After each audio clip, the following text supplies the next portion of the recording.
Hey, would you like to learn about hormone changes in women, even starting in their 30s, which leads to weight gain and the extra weight that just doesn't go away? I bring on a health coach and a women's hormone expert on this episode, and we discuss falling estrogen, progesterone, testosterone, thyroid hormone, and iron levels, especially for vegans, and much more. We also discuss the best tests you can get to figure out your correct hormone levels and what you can do to lose weight progressively every single year. This woman is a wealth of knowledge for weight loss and hormones for women. So stay tuned for a great episode. If you're looking to get thicker, fuller, and stronger hair, make sure to check out fullyvital.com. We've put together a set of 100% natural hair wellness products. In fact, 4 different products that stimulate hair follicles in 4 different ways and cover a lot of pathways to give you the thicker, fuller, and longer hair that you deserve. So make sure to check out fullyvital.com and use code anti-aging-hacks for 15% off. If you're enjoying this channel, then please make sure to hit the subscribe button down below so you can get notified when we release new episodes. Our goal on this channel is to help you look and feel younger and live your most adventurous life. So make sure to hit the subscribe button down below so you can get notified when we release new episodes. With that said, let's get on with the show. Hello and welcome back to the Anti-Aging Hacks podcast. Today, my guest is Karen Martel, who's a certified hormone specialist and transformational nutrition coach and women's weight loss expert. Karen is the host of the top 100 rated women's health podcast, The Other Side of Weight Loss, where she helps women to unlock the mysteries of female fat loss and hormone imbalance. After struggling with her own health issues, Karen was determined to bring her knowledge to others with a bold new approach to women's hormone health and weight management. Karen's passion lies in helping women balance and optimize their hormones in peri and postmenopause and break through weight loss resistance. With that said, Karen, welcome to the Anti-Aging Hacks podcast. Well, thank you very much for having me. I'm excited to have met you finally. I've been listening to your podcast, so it's been great. I'm happy to be here. Well, thank you for that.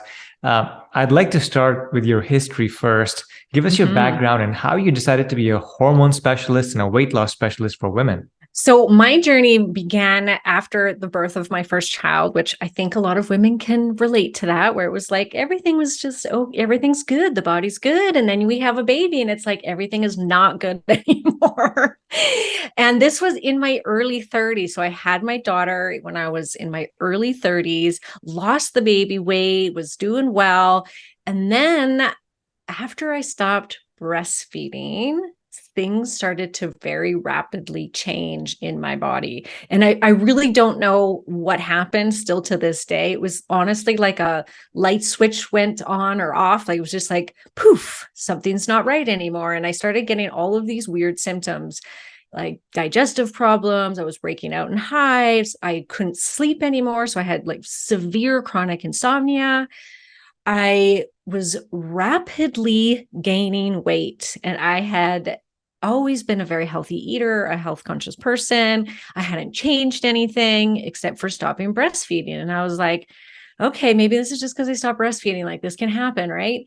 No, it just kept going and going. And I did what every woman still does to this day, which is, what is the next best diet of? The next best workout plan out there. I hired myself a personal trainer. I started going to CrossFit type boot camp. I was working out 6 days a week, probably in the best shape of my life because I don't think I'd ever worked out that hard. I was eating like a bird, calorie counting, everything that went into my mouth. I wouldn't cheat. I was like super hyper focused on, making sure I didn't eat too many calories. I tried all the diets out there. I remember I was juicing for a while because it was super popular back then. This was like 16 years ago. I did Atkins. I was vegan. I just everything you can think of, Karen did. And I just got fatter and fatter and fatter. And I was like, are you kidding me?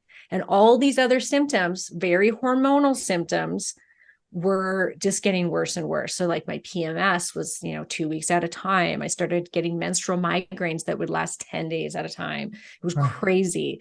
And then the insomnia wouldn't stop. I was depressed, just kept working out harder, kept trying to diet my way out of it. Went to the doctor finally. She put me on an antidepressant and a sleeping pill. of course, right?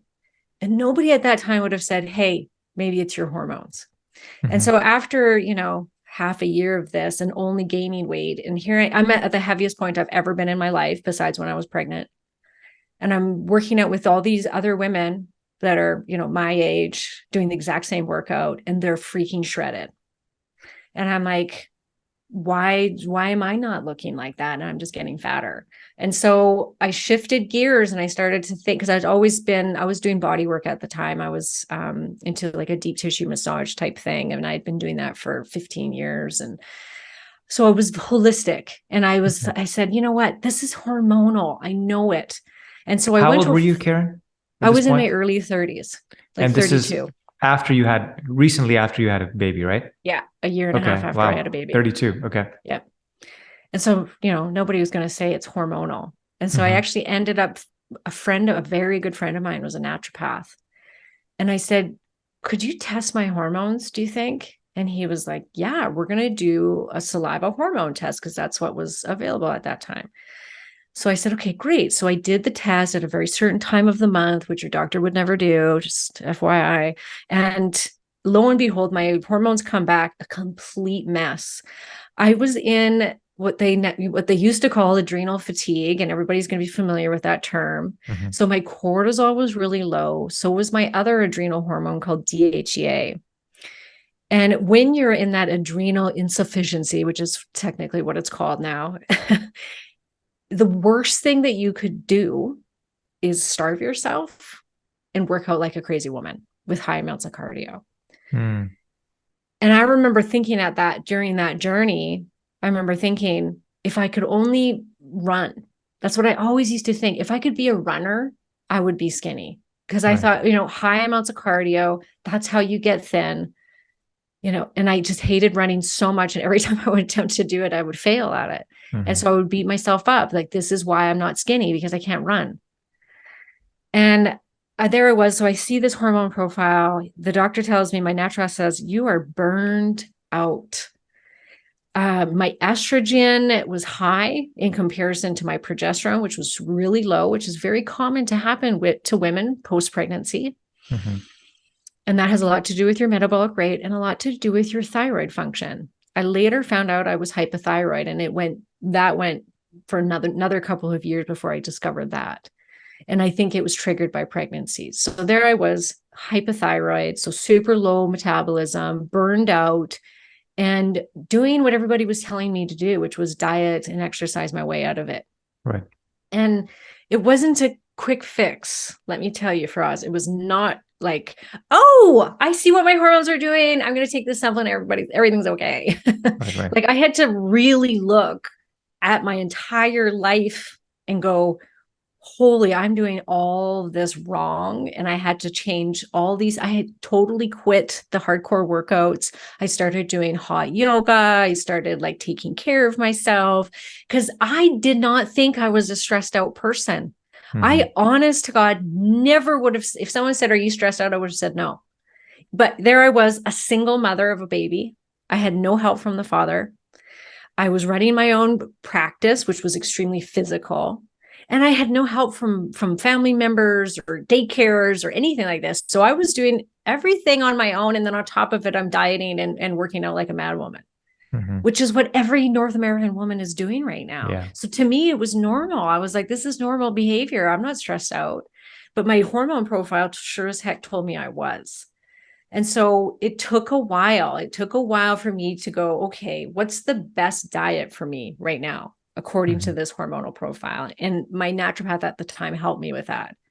And we'll get into that as far as like what diet's best for different hormonal imbalances. So that really helped. I found my diet, which was paleo. It was low inflammatory. It helped regulate my blood sugar. It made me feel so much better, got rid of the digestive problems, the rash. Like, it was great. Didn't lose any weight from it, but it was like definitely my diet. I felt awesome. But the weight loss never happened for probably, like, I think maybe up to a year before it started to, slowly start coming off through, 6 months, year in. It was like slowly but surely started to come down.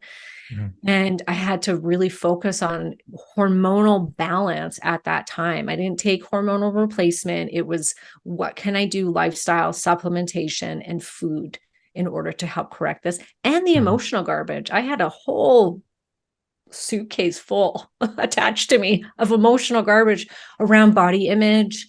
I used to have an eating disorder when I was a teenager that I hadn't dealt with yet. So a lot of that had to come into it, and I did some therapy. And so it was this very holistic thing that I came out of it going, I can't be the only person that is experiencing this. I can't be the only woman that is truly doing everything right. She's not a closet eater. I don't binge on sugar. I'm not eating fast food and saying I was doing everything apparently right and was only gaining weight. And so I decided I would become a nutritionist. And as I was aging, had my son at 38, had another bout of weight loss resistance, which was all hormonal again. And then at 42, I went into early perimenopause, started gaining weight again, and had to reverse that. And it was in that time where I was like, that's it. I am going to lock down, like really go hard on this hormone piece, because it was so hard for me to find the information about Mhm. it.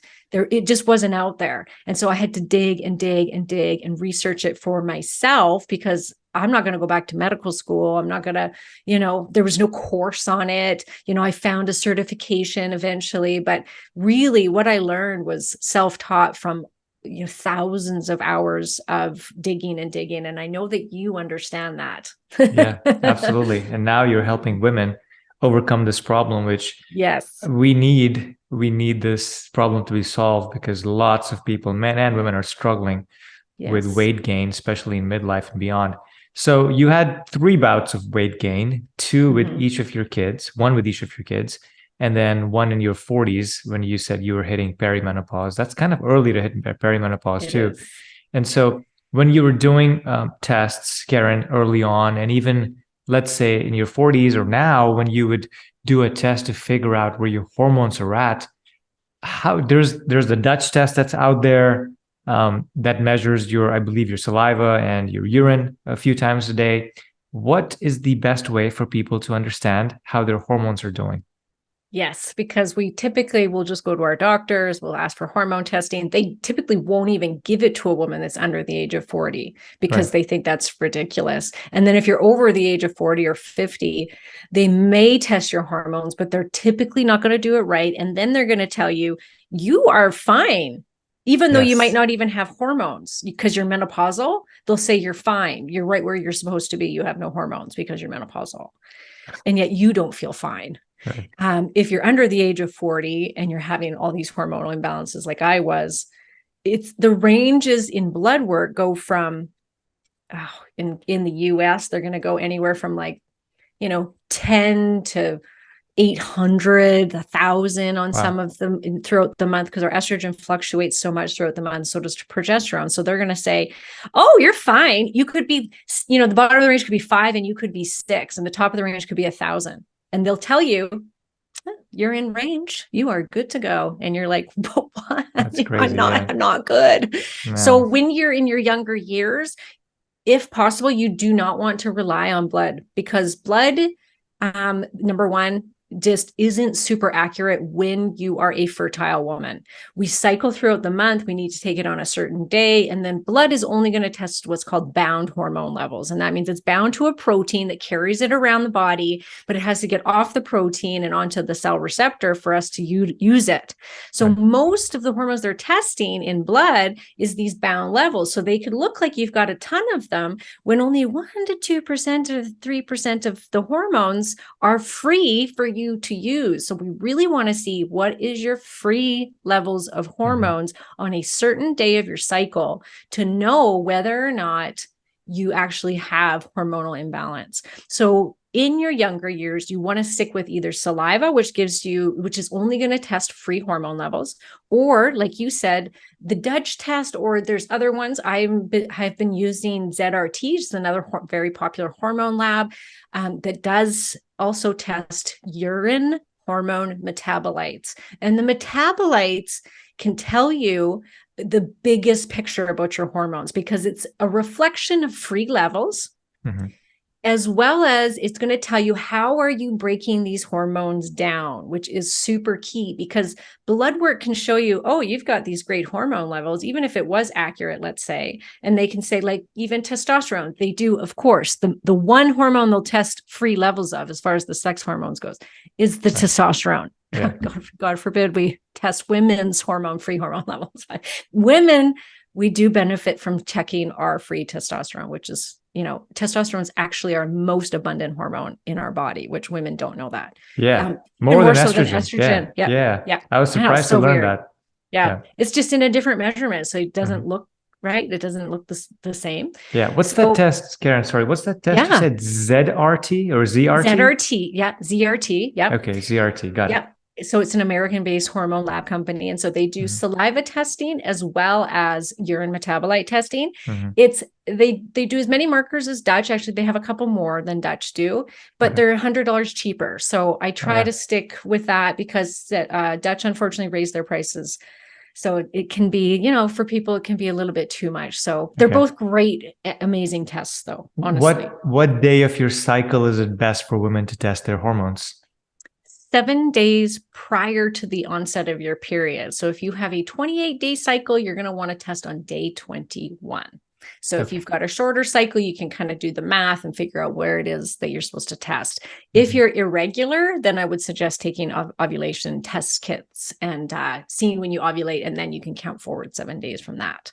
Okay. So got it. So one more question, or my next question, I should say. There's obvious times in a woman's life when hormones change.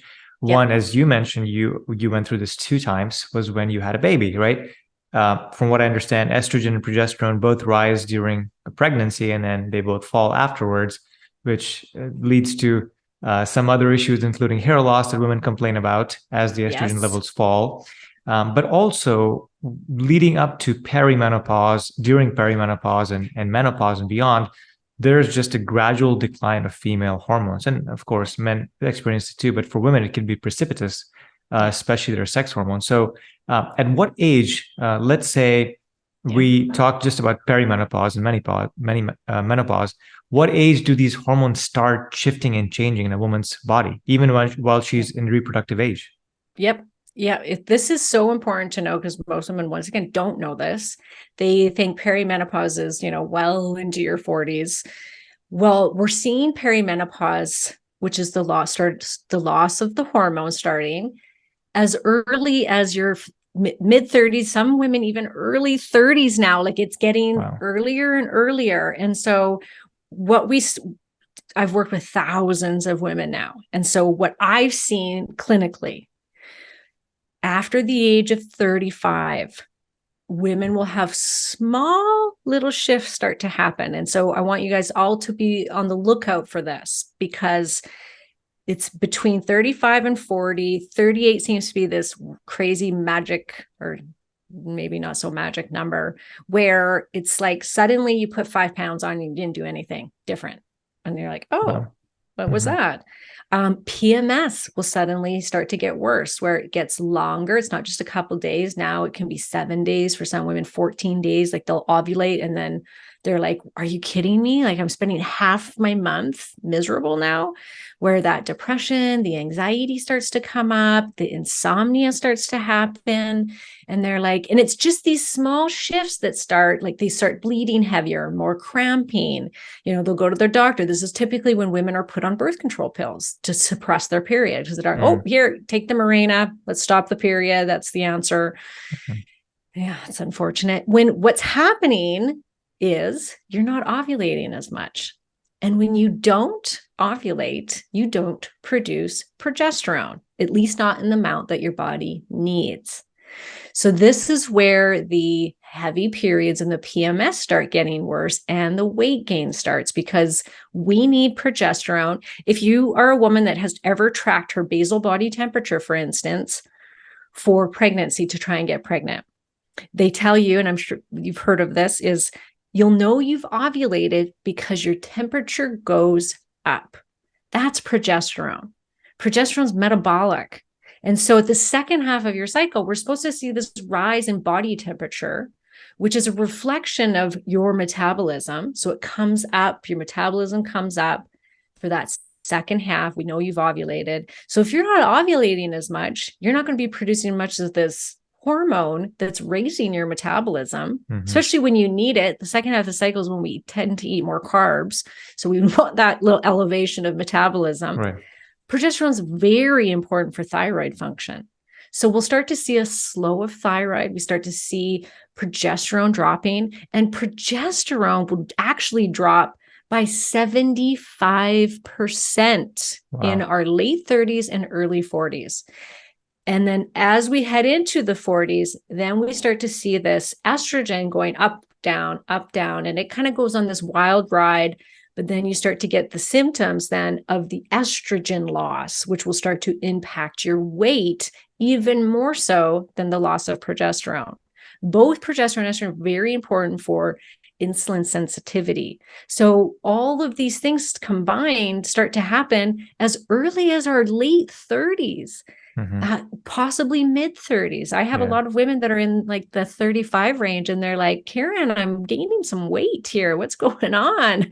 And I'm like, that's the first sign of your progesterone's kind of going, cortisol starts to get dysregulated. So we have all these little things that start to impact us. And this can last, you guys, up to 10, 12, 15 years on this trajectory through your late 30s, 40s, into the early 50s, where it can get substantially worse. And for some, earlier than others. Some women, they sail through. We know that about 20% of women won't have symptoms. They're like, oh, I gained a pound and I had one hot flash. And you're like, oh, I do not like you. But it's like most women will have some degree now because of our environment and what's coming at us. We've never had this atmosphere around us, all these toxins. We've never lived in a time like this before.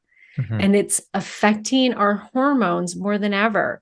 So women are like, yeah, but this is natural. We're supposed to lose our hormones. Well, I'm sorry, but it's not natural to be bleeding out during your period, having 2 weeks of PMS, insomnia, anxiety, depression, and copious amounts of weight gain. That's not normal. Yeah, agreed. Great points there.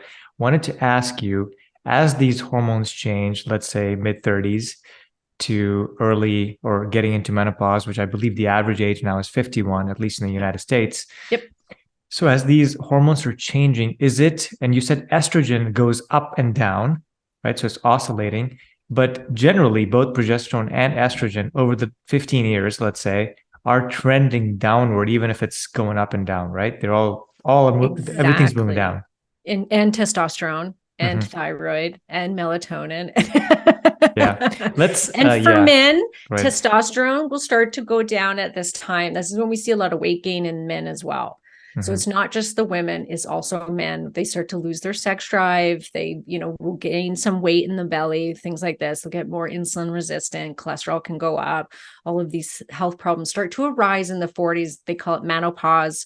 And it's a real thing as well. And it's getting worse for men, just like it's getting worse for women. We tend to get hit harder because we have so many hormones at play that are supposed to be doing this like beautiful kind of synchronization up and down rhythm throughout the month. So we tend to feel it more than men, but men are not excluded from this. Agreed. And I have the same gripe about testing and ranges with testosterone. I believe the range is anywhere from 1100 to 200 or 250. Yeah. And so you say, hey, my testosterone 600. They're like, well, great. If it's 250, great. But you don't even know what's really going on. And what's happening now is that the normal is moving, but it's coming down for the majority of population because we're all eating, like you mentioned. We've never lived in a time like this. There's tons of oxidative stress. There's tons of oxidation. There's tons of inflammation going on. There's all these environmental imbalances that are affecting us. And so for everybody, it's moving down. And so the new normal is a lower testosterone. It doesn't have to be that way.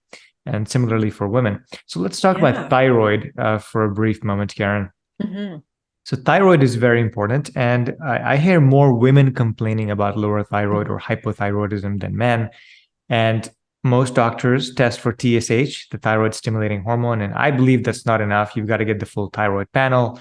But tell me what you see with thyroid with women. What's happening, and the best tests that they can get to diagnose what's really happening underneath. Yeah, thyroid's probably the most frustrating of all the hormones when it comes to getting an accurate, you know, just accurate testing in general and diagnoses from it. Once again, it's like, oh, you could be, and I see this constantly. Women say, I don't have a thyroid problem. I got it tested. My doctor said I'm fine. Right. And even if they did the right testing, I'll look and it'll be like, I can't tell you how many times I've seen this, countless. The bottom of the range be 2.5 and they'll be 2.6. The doctors, you're fine.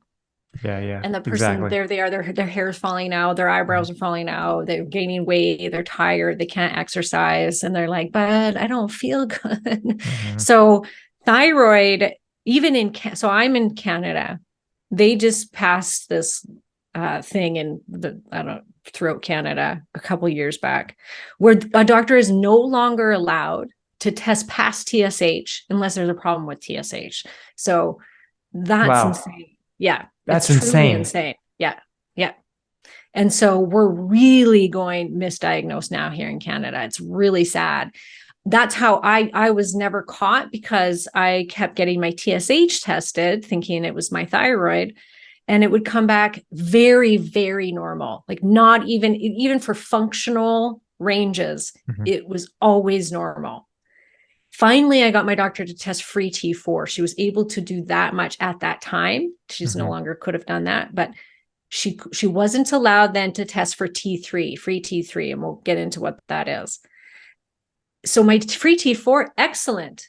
TSH, excellent. That same doctor said to me, he said, have you ever had your thyroid panel done? And I said, oh yeah, I had TSH and T4. He's like, no. Have you had free T3 tested? I was like, oh, no. So he ran the test. I paid out of pocket for it. He phoned me and said, I don't even know how you're walking around. Your free T3 is so low. Wow. Yeah. And so what we want, like TSH, thyroid stimulating hormone, number one is a brain hormone. It's not even in your thyroid, which is ridiculous. It's going to tell your thyroid to make free T4. Or T4, sorry, just T4. And then your body has to take that T4 medication, that hormone, and it has to convert into T3, and then it has to become available. It also is bound to one of those proteins that's going to carry it around the body called thyroid binding hormone.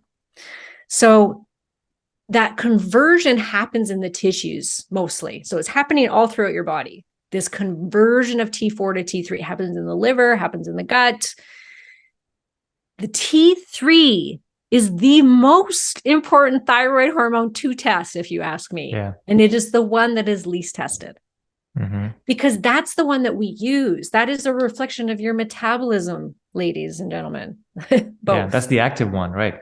It's the active one. This is the one that's going to help you burn fat off your body. We have T3 receptors everywhere. So it's not just about weight loss. It's about how your entire body is functioning. That's how important it is. Yeah. And yet we're not testing it. That's wild to me. Yeah, I didn't realize this, because thankfully in America, we can do these tests. And I often tell people, if your doctor does not advise or is not going to test beyond TSH, go get a full thyroid panel. It's not that expensive. You can do it on your 100%. own. And I do mine every couple of years now. And that's just how I want it to do. Even if I have to pay out of pocket, I'll just do it. And thankfully it's available. There's also reverse T3 that T3 converts to. Can you talk about that real quick? So Karen, she finds out, okay, I'm not converting T4 to T3. I'm super grateful for my naturopath for pointing this out. He throws me on T4, T3 medication, which was life-changing. I suddenly lost weight easily and effortlessly for the first time in my life without even trying. I was like, oh my God, look at me. This is amazing. I could work out again. I was like, oh, this is so great. And then about 6 months into that, I suddenly packed on 10 pounds in a month and I couldn't get off my couch and I was severely depressed. So knowing what I know now, which I'm extremely well versed now in the thyroid, is why would that original test that he did, remember my TSH and my T4 were fine. It was my T3 that wasn't. So where was the T4 converting to? If I had lots of it, but it's not going into my T3, it was going into reverse T3. And so when your body is under stress, is low in iron, for instance, which many women are, if you've got gut infections, any sort of infection or chronic issue going on, like maybe you've got Lyme disease, maybe you've got heavy metals, mold, your body's so freaking smart. We're going to go into hibernation because this is not the time to have a high metabolism and to be working out and, having all this energy. We need to conserve because there's something going on the inside. So your body's so smart, it's going to convert that T4 into the inactive thyroid hormone, reverse T3. Mm-hmm. In Canada, once again, you can't even, there's no lab in Canada that tests reverse T3. So you can't even get a doctor to test it.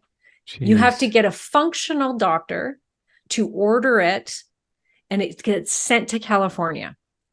So this is ridiculous. Once again, the ranges, the range goes from I think it's 7 to 25 on a test. Mine went from 15 to 19.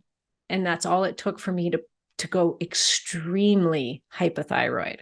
So there, you could have a normal free T3. If someone had just looked at my free T3, free T4, and TSH, they would have been like, yep, you've got an incredibly awesome working thyroid, because I was medicated. But my T4 was shuttling into reverse T3, and that reverse T3 for me got too high and then sent me into a hypometabolic thyroid state. And this is super common now. So women, and men, you have to, when you get a thyroid panel done, you have to get free T3, free T4, TSH, even though it's pretty useless, but reverse T3, and the 2 antibodies, thyroid antibodies, which will tell you whether or not you have an autoimmune thyroid disease. And there's a lot of practitioners that say that Hashimoto's, the thyroid autoimmune condition, is the number 1 cause of hypothyroidism. Clinically, I have not seen this, and I work with women and their thyroid every single day. So probably thousands and thousands of thyroid panels I've seen. I see now that conversion problems are more than Hashimoto's. And so women are really having a lot of troubles converting that T4 to T3. What's the most common medication given to a hypothyroid patient? T4, only T4. So then they're relying on the body to convert T4 to T3, when a lot of these women are not converting. So now that person becomes even worse. They can become more hypo. And they're like, I'm on all this medication thinking this was going to be the answer to my prayers and all my weight problems. And yet I'm just still continuing to gain weight and not feel well and lose my hair. That's really interesting. So the Synthroid or levothyroxine. Yeah, that one. Both of these are actually T4? Yes. Oh, wow. Yeah. Okay. What's the desiccated thyroid that people talk about? Yeah. So that's what I was put on originally. So that is primarily T4, but it has T3 in it. So majority of thyroid patients definitely do better. I would say 98% of thyroid patients will do better on a T4, T3 combination. When we say desiccated, it's typically coming from the pig. Yeah. And so it's got other things in it too. It's going to have a little T2 in there. It's going to have some selenium. And some women really do well on that.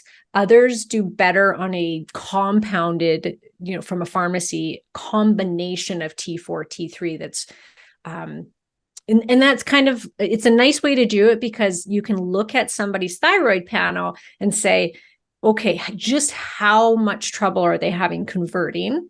And then you can base it on that as to how much T3 that person's going to need. So for Karen, I was on this desiccated T4, T3, felt amazing because my body was getting some T3 out of that. But I was still, for me, had too much T4. And it ended up, I had to go to straight T3, which doctors will very, very rarely prescribe. There's a lot of misinformation around T3 only. They think it's going to give you a heart attack because it starts to suppress your TSH, and they're always looking at that TSH. Sometimes they even look at T4.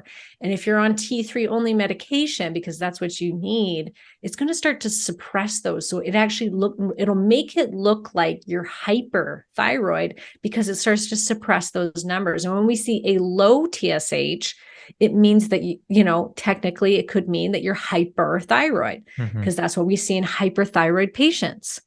But it's not. You're just suppressing. You're not giving the body any need to stimulate T4 production anymore, because you got straight T3 coming in, which that signal, that biofeedback loop that's happening is telling your thyroid, you don't need to produce anything because we have so much T3 in the body. Right. So you really want a practitioner that understands this, that understands that there should be T3 in this mix, that most thyroid patients are going to do better at that. And that usually throwing medication at a thyroid patient is not really the best answer at the same time. Like I firmly believe that, we need this medication so we can start to feel better. And then when you start to feel better, you're more up to getting to the root of the problem. Yeah. But I had to go to the root of the problem, because I was like, well, why am I not converting? And that's what everybody should be asking themselves. Why are you not converting? Or why do you have Hashimoto's? There's going to be a reason why that gene was flipped on, and now you're expressing it, and you're now actively attacking your own thyroid as though it's a foreign object inside the body. Right. That's what Hashimoto's is. So really, you need to start digging and going, why do I have this problem? And solving that. And you still may have to be on thyroid medication for the rest of your life. It's nuance, right? Everybody's going to be doing something different, but I've always encouraged people, get to the root of the problem, because a lot of the time you could throw medication at it and it doesn't always solve the problems. Wow. So great conversation. My takeaways from this are that not everybody can get the same thyroid medication. You have to look at the labs and understand what's actually going on. Is T4 not converting to T3 effectively? And in that case, you might have to give people a little bit more T3. And one of these medications that's off the shelf, even a desiccated thyroid, might not be enough in that case. And so it might be completely individualized from a compounding pharmacy. Wow, very interesting. Okay. Now that we've talked about thyroid, and I think we've drained quite a bit of it, let's talk about some of the upstream challenges that might be causing the thyroid to go haywire a little bit. And I think you were just getting into it. You also mentioned that without having enough iron, I believe without iron, thyroid doesn't work well, or? Exactly. Okay. And so let's touch on that real quick, because we, as you know, we help women with hair wellness and hair growth, and men too. And a lot of a lot of our customers do actually talk about, when we talk to them, they say, hey, I'm vegan. I don't eat meat. I don't eat red meat.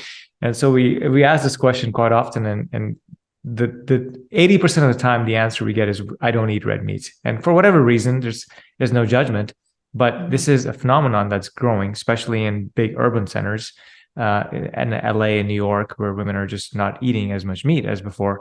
And so when it comes to iron, we know that you can eat spinach like Popeye, but you don't actually absorb a lot of that because it's not heme iron.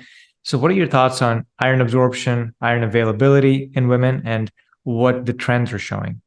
Okay, so this may just have to be a whole nother podcast, but I'm going to give you the short version. Okay. And I always try to be very inclusive of everybody's choice of diet, because it's getting kind of heated out there as far as like how dogma it is, with the diets and stuff, right? But unfortunately, we do see a lot of hair loss in vegans. We see brittle teeth. We see skin starting to go earlier than somebody that's, eating the meat. We see a lot of sarcopenia, which is muscle loss as we age. Our bodies become very dependent on animal protein, which is a complete protein, as we age. I can't tell you how many women I've worked with that were vegan that were losing their hair. Same as you, right? Mm-hmm. You can't get iron properly unless you're getting it through red animal protein. And that's just the facts, ladies. Sorry. And I see these vegans that are trying to do but I'm combining my food properly and getting this whole protein source. And I'm, taking B12s and I take iron supplements. And it's like, unfortunately, I don't often see that works out very well. A few reasons. Vegans tend to be very heavily grain-based on their diets. We know that grains can be really hard on our digestive system. Everybody now in North America has some degree of leaky gut. This is just, once again, the environment, the toxins, the antibiotic use, the stress, all of these things are affecting our gut microbiome, 100%. So vegans are doing all this grains, which is causing more inflammation and more of a leaky gut for a lot of people. And we know that lectins, all this stuff, like these are hard. Beans, grains, they're hard on the digestive system. One of the number one causes of iron deficiency is that you are not absorbing the iron from your food because you do not have a good digestion. So we really want women to eat meat if possible, or be taking a digestive enzyme with their food so that it can help with the breakdown of that food and absorption of the iron that's coming in, even if it's in a capsule as well. Vitamin C deficiency can have a huge impact on our iron levels. So, taking high amounts of vitamin C with your iron supplement can really make a difference in the absorption of that iron in the body. Iron is very needed for thyroid disc to function properly.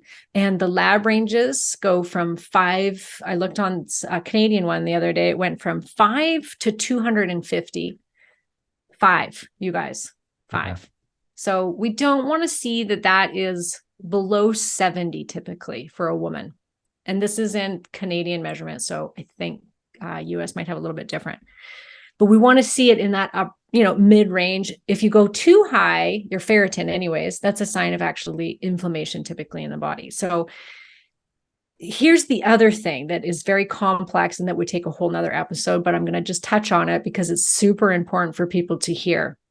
A lot of women have tons and tons of iron in their tissue, but they don't have it available for the body.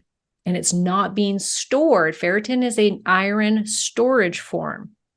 So what do we typically do? What does a doctor do? They typically just test ferritin and they base everything on that. When they'll go, oh, this woman has no ferritin, thinking she's got no iron. And they start giving her iron and she'll feel better for a while. But then it just seems like as soon as she stops, the ferritin goes back down and the hair starts coming out again. So you actually want to get a full, once again, test, don't guess. You want the full iron panel. We want to see what your total iron is, and you want to see what your copper is. Copper helps your body to take the iron out of your tissue so that you can use it. So some people will actually have too much iron, even though it looks like they have too little, but their body isn't able to get at it because they have low copper levels, low magnesium levels. All of these things work very synergistically together. So you want to get this like big picture of what's happening when it comes to your iron, not just willy-nillying it as we all do and going, oh, my ferritin's low, I'm going to go take copious amounts of iron and hope that my hair stops falling out. It just, unfortunately, typically doesn't work that well. Agreed. We see this with too much iron overload, or iron deficiency. We see hair thinning. And again, the full iron panel is what we recommend to get, so you can get your complete measure of what's going on in your body from an iron standpoint, because you just don't want to willy-nilly supplement with a ton of iron. And iron needs change with different ages too, especially for women. For men, it's pretty constant, but for women, these change as well. Okay, we're coming up on time here, Karen, and we've hardly got into some of the original questions that we had. So let me just drain those real quick. And so when women are going through hormonal changes in mid-30s and beyond, how does, and you're talking to us about how thyroid becomes less functional, and that's the energy metabolism in the body, and progesterone starts to decrease, which also turns down some of the metabolism. And so these can cause weight gain in women. And so to reverse this, to become slim again, which I think most men and women want to do, how might women approach this problem from a holistic standpoint? And then what is the brass tacks under it? Yeah. So if you're in your 30s, your late 30s, early 40s, there's so much that you can do. One, you're going to want to find the diet that matches your hormonal profile. I can't tell you how many times I've seen women that are just going, oh, my neighbor, my sister, my coworker just lost 50 pounds on keto, so I'm going to go do keto. When they're undiagnosed with hypothyroidism, their adrenals are shot. And so they're going to go out there and they're going to start working out. They're going to start eating no carbs, and they're going to start fasting, right? Because this is the rage. This is what everybody's doing. And then we're seeing some results with people. So it's like, okay, I'm going to get on the bandwagon. Mm-hmm. And then maybe they'll lose some weight in the beginning, but then they suddenly start gaining weight and they start losing their hair. That's another big one. Losing their hair, insomnia, and gaining weight from long-term low-carb keto diets. So that person who should have gone and looked at their hormones in their 30s to say, what are my hormones doing, and match the diet to that hormone imbalance. Instead, they're just hopping on the next best diet, and they're making matters worse. Right. So please test, don't guess. And then depending on what that hormonal profile tells you, for instance, if you have a woman who has insulin resistance and she's got super high levels of testosterone, she would be great on a ketogenic diet but then you have the next person who's got a thyroid problem, adrenal insufficiency. Then we've got to do something that contains carbohydrates, because the adrenal system and the thyroid need those good, healthy carbohydrates. Carbs are not the devil that people think they are. Mm-hmm. So we need to get out of that, one way of thinking, hopping on the next best diet, thinking it's going to work for us like it worked for your coworker, and instead tailor the way you're eating to where your hormones are at. That has to be first. Diet has to be first, whether you are perimenopausal, menopausal, 20, whatever age, it doesn't matter. Diet has to be the foundation, and it has to be the right diet for where you're at that time and what you're dealing with as far as symptoms, whether you've got gut problems, inflammation, et cetera, autoimmune conditions. Fit the diet, be open to changing that diet when things change in your body. Mm-hmm. If you're still cycling, and you're cycling, somewhat normally, there's lots of herbals you can do on top of that clean diet. So you can take things like Vitex. Vitex is amazing, or chaseberry is another word for it, for getting your own body to produce more progesterone. You can take minerals, like, oh my gosh, minerals are like this forgotten thing. It's just kind of lumped in there, like, oh yeah, I take your vitamin minerals. But minerals we're extremely deficient in right now. And they're so important for every process in your body, including your hormones. So making sure that your minerals are up to where they need to be, that will help immensely, even with the hair loss part of stuff, right? Mm-hmm. It'll help with thyroid to function better. Your thyroid needs that selenium, the zinc, the iodine, minerals, right? We need the iron, the copper, possibly. So look at that. Stress. Where's your stress at? Because stress is going to impact those hormones and send you into more symptomatic perimenopause than anything else. So if you are highly stressed out and doing what I was doing and running around and working out like a crazy woman and thinking she was like what superwoman and valuing my worth on how much I could do in a day, that's going to just tank my hormones that much faster as I age. So this is the time. You're not 20 anymore. You can't go out and party all night long and get up and go to work and think everything's going to be okay. It doesn't happen. Now we're way more susceptible to our stressors, way more susceptible to our liver health, way more susceptible to drinking. I mean, drinking for women has become like the most popular thing to do. It's crazy. It's like, you're not cool if you're not drinking wine every single night. And everywhere we turn, the world's telling us that. all these wine jokes like, oh, who am I without my wine? And oh, God, mom's got to drink her wine. And, and unfortunately, it's one of the absolute worst things you can do for weight as you age and for your hormones, because your body's having to deal with all this alcohol. So all of these things you can do in those years are going to help you so much to balance your hormones and not to gain weight. As you start to head into the more perimenopausal years, where we start to really see this drop in estrogen as well. Estrogen is not the devil that people think it is, or that most doctors think that it is. Estrogen helps you to become insulin sensitive. We know that when women start losing their estrogen, they have an increased rate of type 2 diabetes, that they have high cholesterol, they can develop fatty liver disease, their brain starts to go, their skin starts to go, their joints become achy. I mean, estrogen is by far the most important hormone. Testosterone is too. Testosterone is constantly forgotten about in women. It's like, who needs that for women? Well, trust me, you want testosterone. Both testosterone and estrogen, super, super important for sex drive. Like, hello, we need help with that. And, it's not just men that need help with, women we want it too. Right. So as these hormones start shifting and depleting, there's no way to diet or supplement your way out of that. And we tend to think that we can. We tend to think, well, I'm a healthy person. I mean, look at me. I'm very healthy, always a good eater. I exercise, I do everything. I'm sleeping, I'm stress managing, I'm doing all these things right. And yet it hit me like a ton of bricks.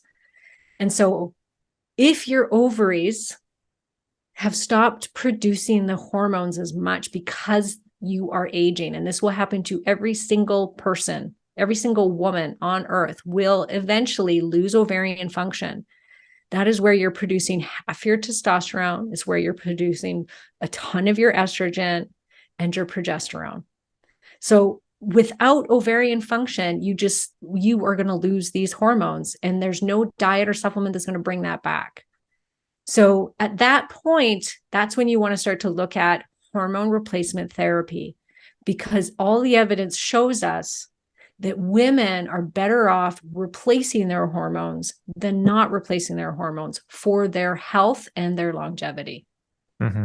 Yeah, agreed. And the taboo, I think, is now being lifted. There was a huge debacle with the Women's Health Initiative that was supplementing women with estrogen from horses and synthetic progesterone, which found increased risk of cancer. But I think now that researchers have had time to look into the data, it wasn't that bad. And now we talk about, you take bioidentical hormones, right? Don't take the synthetics. Those can be bad. And then there's ways to take them, including not take oral estrogen, take a patch, or something like that. I had Dr. Anna Kebeka as well to talk about some of this later. So I don't want to get too much into hormones, but you're absolutely right. These things are changing. So there's two things that come to mind. One is take your bioidentical hormone therapy, and the ages could differ, right? Some practitioners I've talked to say that do them or start them at the beginning of menopause. Some people might say around menopause. What have you seen work well with the women that you work with? Yeah, it's interesting. I was just talking to a nurse practitioner yesterday who said, I refuse to prescribe estrogen to a woman who is still getting a period of any sort. And I said, if a woman comes to you suffering immensely from the loss of estrogen, she's gained 20 pounds, she's hot flashing, she's miserable, she's depressed, you're going to tell me that you're going to say no? You're going to say, no, I'm not going to give you estrogen, the most vital hormone to a woman's body, because somebody taught you that you shouldn't give estrogen to a woman unless she's in menopause. And I will say it was a man that taught her. And I want to say, I would like to ask that man, doctor, who's teaching this about hormones. So should I not give men testosterone until they have none? Until their penis does not work any longer? They are 50 pounds overweight and they have high cholesterol. They have no motivation and they're depressed. So am I waiting till then to give him testosterone and you testosterone? I bet freaking not. And so in my world, I go with each person and I look at them and very individually, because there are some women that are genetically more estrogenic and there's women that are more androgenic. Not everybody, there's a little bit of a spectrum there, but a lot of women, and you can see who these women are. The woman that is more androgenic, that's my sister, Amy. She's this little beanpole of a woman, has never gained a pound. She's shredded without trying. Like, she's got shoulders and biceps, and she's like, can run. She will not, she's the runner, right? So, which is probably why I thought I should run, because then I could look like my sister. And then there's the woman that's estrogenic, me. I've got hips, I got boobs, I got a butt, I'm prone to weight gain. I can get heavy periods, things like that. So for Karen, when she loses even a little bit of estrogen, which to that doctor and many other doctors would look at my hormone levels and my estrogen and say, you have lots, you're fine. When I'm suffering immensely because my estrogen dropped too low for me, because I'm estrogenic and my body really depends on it. When my sister, if she loses testosterone, she gets a lot of symptoms that I don't get. And she starts to gain weight and feel like crap. And so she needs to get on top of her testosterone. So you can see that each woman is going to need something different, because I've had some women that are well into menopause and still doing really well with their estrogen levels and not having a lot of symptoms. And then, okay, we'll give you a little bit of estrogen so you can get the health benefits from that estrogen. But then you're going to have the next person who is going to need it, in her perimenopausal years, because those wild fluctuations might be causing migraines, weight gain, hot flashes. And so to give that woman a steady dose of estrogen could actually really, really help with those symptoms and get her through these years, which can, like I said, be 10 years of perimenopause. So you can't judge it on that. I don't think you should judge it on a number. I think you need to go, what's happening for this woman? Let's try all the other things first, of course, like diet and supplementation and phytoestrogens, and just lots of amazing things that you can do before you hit the hormones, even, that can really, really help a woman to go through this time. And then if that fails and she's still suffering, then you say, okay, well, let's try a little bit of hormones and see if that makes you feel better. And a lot of women will come to me and it's literally like 48 hours afterwards. And they're like, oh, I feel so much better. Could it really be happening this fast? And I'm like, it really does happen that fast, where you give the body back what it so desperately needs to function at its highest level. Yeah, fantastic. Thank you for that. Last question. I think I could keep going for hours, but last question for now is, you mentioned you could start supplementing with some things, maybe even a supplement or other natural foods that might help increase estrogen or progesterone in your body. And I hear maca come up a lot. Are there certain substances or supplements that you are a fan of when it comes to first dealing with that through the supplementation way? I love maca. Maca is one of my favorite supplements for women, especially if they have low testosterone, low estrogen, low DHEA. It can be incredible. I use either Anacabecas or I'll use Feminescence. It's one of my favorite. They have different strains of maca depending on where you are in your cycle. So they'll have one for menopause. They've got a different strain for men. They've got a different strain for women that are in their fertile years. So it's amazing, and it's affordable, and it really can make a big difference to all of those hormones: sex drive, weight loss, even hot flashes. It's amazing. The other one I love would have to be Tongat Ali. Tongat Ali has been shown to help increase testosterone levels and help to lower that sex hormone binding globulin so that you have more available hormones to your body. The Vitex and Chaseberry, amazing. Black cohosh is amazing. It's the best phytoestrogen. Sage is a really good one. All the adaptogens, ashwagandha. I love ashwagandha. It's so nourishing to the system. So those would probably be my kind of top of the list. I'm very careful about using D-indolmethane, otherwise known as DIM. It's probably one of the most popular supplements for women to take. And I feel like every doctor puts every woman that's in perimenopause on DIM, even in menopause. Well, we know that DIM actually drains estrogen, and estrogen dominance is actually not very common as in too much estrogen is being produced. What's most common is that they have normal estrogen levels, but they have too low progesterone in comparison. So all these women are being thrown on DIM that are in their late 40s, early 50s, and they're getting low in estrogen, being put on DIM, and it drains their estrogen faster. And they're like, why am I gaining weight suddenly? It's like, because you're losing your estrogen even faster. Estrogen's like a fat burning hormone.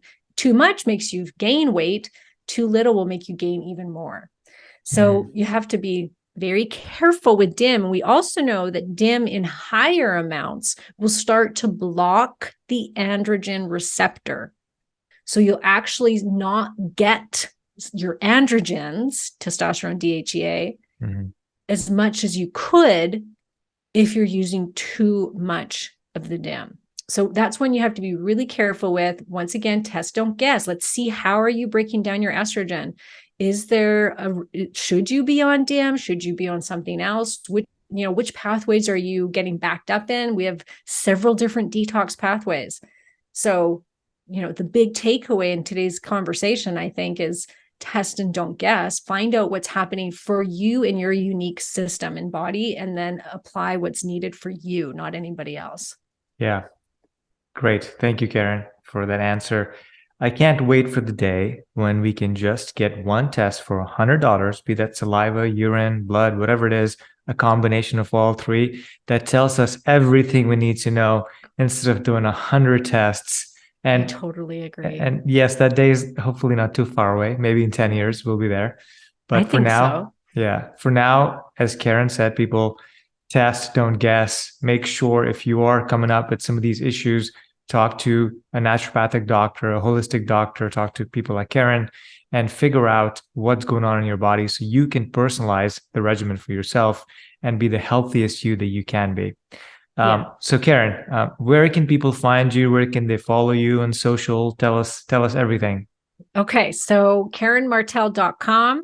If you head over there, I have a great hormone quiz, which is a great place to start because it'll tell you, what are your top possible hormone imbalances. It's just a quiz, it's not a test, but it can give you an idea of what's going on in your system, what could be causing you to gain that weight and have these symptoms. And then it gives you a little ebook to help you get started on what you can do to help, with supplements and diet and things like that. And it also comes with a 2-week meal plan. And so that's a great place. Of course, my podcast, I've got 240 episodes now on there. It's doing excellent. I talk a ton about hormones and weight loss for women on there. And that's called The Other Side of Weight Loss, because I talk about things other than calorie counting and exercise. That's Great. what that means. And then on social, you can find me at Karen Martel Hormones. Great. Thank you, Karen, for coming on the Anti-Aging Hack Show. We really appreciate the great conversation, and I'm sure we'll have more in the future. Yes, thank you for having me.